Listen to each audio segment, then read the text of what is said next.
Sir can food May might must આ બધું શું છે? કઈ ખબર જ નહીં પડતી. સર સ્પોકન ઇંગ્લિશ બોલવાનો પ્રયત્ન કરીએ છીએ પણ આવડતું જ નથી. કંઈક રસ્તો બતાવો, કંઈક ને કંઈક રસ્તો બતાવો. આવો જ વિદ્યાર્થીઓ મારી જોડે આવીને આવા જ પ્રશ્નો મને કરે છે. તો મેં પણ વિચાર્યું કે હવે એકવાર ફરીથી પિક્ચર નંબર 2.2 મેં તમારા માટે p.classes અંદર સ્પોકનનો એક લેક્ચર તો બનાવ્યો જ છે. એમાં આપણે ઘણા બધા વિડીયો જોયા. સ્પોકન ઇંગ્લિશનો એક આખું પ્લેલિસ્ટ તમારા માટે બનાવેલું છે વિદ્યાર્થીઓ. તો હવે ફરીથી બીજા સ્પોકનના વિડીયો હવે આપણે આજથી ચાલુ કરી રહ્યા છે. તો વિદ્યાર્થીઓ can food May might must શું છે, તેના શું ઉપયોગ છે, ક્યારે કુડ વપરાય, ક્યારે કેન વપરાય, એ બધું જ તમને હવે હું તમને ભણાવીને જ જંપીશ. તો બસ તમે વિડીયોના એન્ડ સુધી બનતા રહેજો. અને હા, જો તમને અમારું કામ ગમે તો પ્લીઝ અમને પૂરેપૂરો પ્રયત્ન અને સપોર્ટ કરવાનો ટ્રાય કરજો, બરાબર? તો વિદ્યાર્થીઓ જુઓ, સ્પોકન ઇંગ્લિશ કેન કુડ થી જબરદસ્ત વાક્યો બોલો. હા વિદ્યાર્થીઓ, કેન અને કુડ આ બે એક એવા ક્રિયાપદ છે કે એનાથી તમે ધનાધન જબરદસ્ત રીતે ઘણા બધા વાક્યો બોલી શકો અને લખી શકો છો. તો ચાલો આપણે હવે કેન અને કુડની શરૂઆત તો કરવાની જ છે. ઓકે, યુ આર ઓસમ. તમે એક અદ્ભુત માણસ છો અમારા માટે. અમારી સાથે જોડાયેલા રહેજો હંમેશા. તો યુઝ જુઓ વિદ્યાર્થીઓ, યુઝ કેન અને કુડ બંનેનો યુઝ છે આ વિડીયોની અંદર. ઓકે, કામ કરવાની ક્ષમતા દર્શાવવા માટે. હા વિદ્યાર્થીઓ, આપણે આપણી લાઈફની અંદર ઘણા બધા કામ કરીએ છીએ. સવારથી ઉઠીએ તો સાંજ સુધી ઘણા બધા આપણે રોજિંદા જીવનની અંદર કામ કરીએ જ છીએ. ક્રિકેટ રમવું છે, ટીવી જોવી છે, ખાવું છે, પીવું છે, દોડવું છે, આ દરેક પ્રકારના કામ આપણે કરીએ જ છીએ. તો એ કામ કરવાની ક્ષમતા, હવે તમારામાંથી કદાચ કોઈને ખબર ના હશે ક્ષમતા એટલે શું. તો ક્ષમતા એટલે કેપેસિટી. આપણે એ કરી શકીએ છીએ. માની લો કોઈ માણસ છે જે ફેટમાં છે, મીન્સ જાડો છે.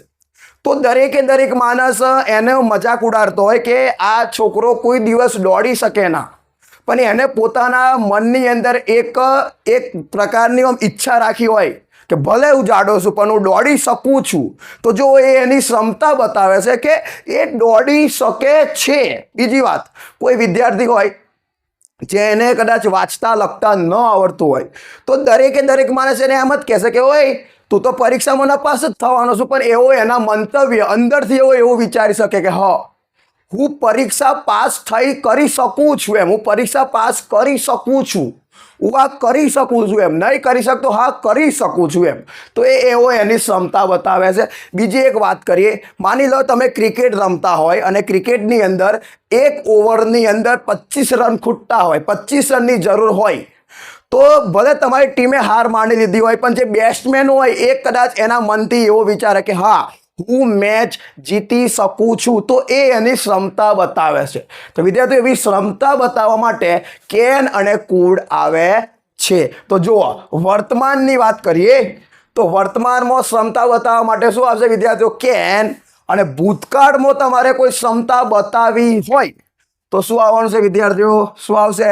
કુડ આવશે, બરાબર? તો યાદ રાખજો, વર્તમાન એટલે કેન અને ભૂતકાળ એટલે કુડ. તો જો આપણે એક્ઝામ્પલ પહેલું જોઈએ, હું દોડી શકું છું. I can run. તમારે કશું જ કરવાનું નહીં વિદ્યાર્થીઓ. આપણે શું કરશું ખબર છે કે જો પહેલાં આપણે સબ્જેક્ટ લખશું. સબ્જેક્ટ મીન કરતા. એના બાદ આપણે કેન લખવાનું અને કેન લખ્યા બાદ જે ક્રિયાપદ હોય ને એ ક્રિયાપદનું V1 પહેલું રૂપ એટલે કે ક્રિયાપદનું શું લખી દેવાનું કે વિદ્યાર્થીઓ? મૂળ રૂપ મૂકી દેવાનું. ભૂતકાળ હોય તો બસ કેનની જગ્યાએ તમારે શું લખવાનું રહેશે? કુડ લખવાનું. એકદમ સિમ્પલ વાક્ય રચના થઈ ગઈ. વર્બ ફોર્મ એકદમ ઇઝી છે વિદ્યાર્થીઓ. પહેલા સબ્જેક્ટ પ્લસ કેન અથવા કુડ પ્લસ V1 ક્રિયાપદનું પહેલું રૂપ. દરેકે દરેક કેન જોડે પણ V1 આવશે અને કુડ જોડે પણ શું આવશે વિદ્યાર્થીઓ?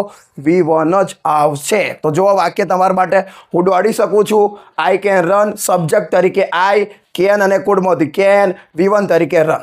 બીજું એક વાક્ય છે, રાહુલ પાસ થઈ શકતો હતો. ભૂતકાળની વાત છે. જુઓ, રાહુલ પાસ થઈ શકતો હતો. તો જુઓ, સબ્જેક્ટ તરીકે રાહુલ, કર્તા તરીકે કેન અને કુડ. તો ભૂતકાળ છે એટલે કુડ.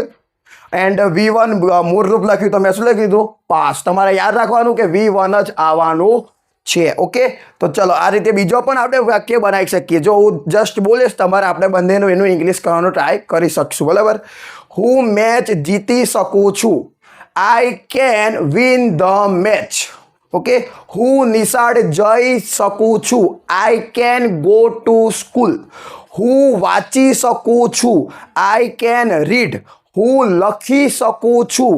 I can write. હું બોલી શકું છું. I can speak. વિદ્યાર્થી આ રીતે પણ બોલાય ને.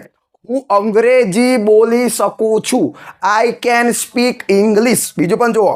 હું તમારી સાથે વાત કરી શકું છું.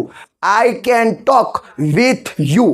હું તમને પ્રેમ કરી શકું છું. I can love you. એવું પણ બોલાય. બીજું પણ ઘણું બધું બોલાય. હું ઊભો થઈ શકું છું. I can stand.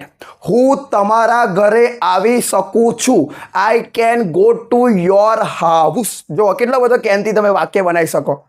હું પકડી શકું છું. I can catch. હું ખરીદી શકું છું. I can by. હું આઈફોન લાવી શકું છું. I can brick iPhone. હું ચા બનાવી શકું છું. I can make tea. कितना वाक्य बोला है. તમે कोशिश तो करो. कोशिश करने वालों की कभी हार नहीं होती. इतना सिर्फ याद रखने का, सब कुछ कर सकते हैं हम. હું બોલી શકું છું. I can speak. આ તો થઈ ગયું. હું કોઈ પણ ભાષા બોલી શકું છું. I can speak any languages.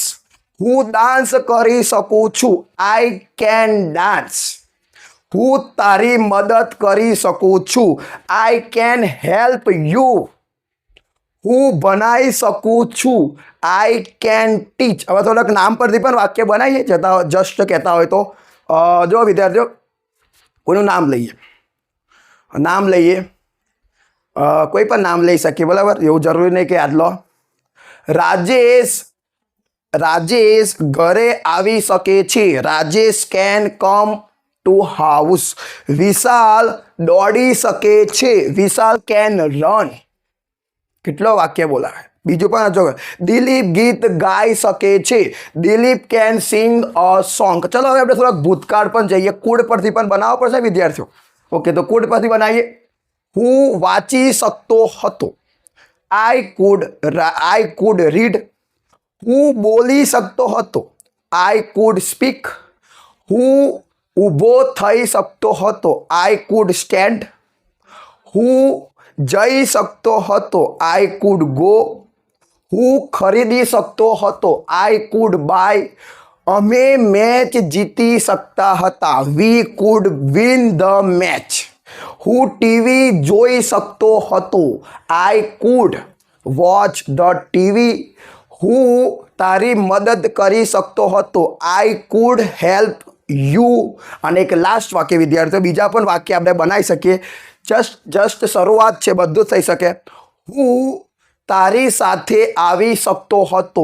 I could come with you. Okay વિદ્યાર્થીઓ, તો આવા તમારે વાક્ય બોલવો હોય તો બોલી શકાય. કશું જ કરવાનું નહીં. કેન જોડે V1 લગાવો અને કુડ જોડે તમે V1 લગાવી શકો છો અને તમે વાક્ય બોલી શકો છો.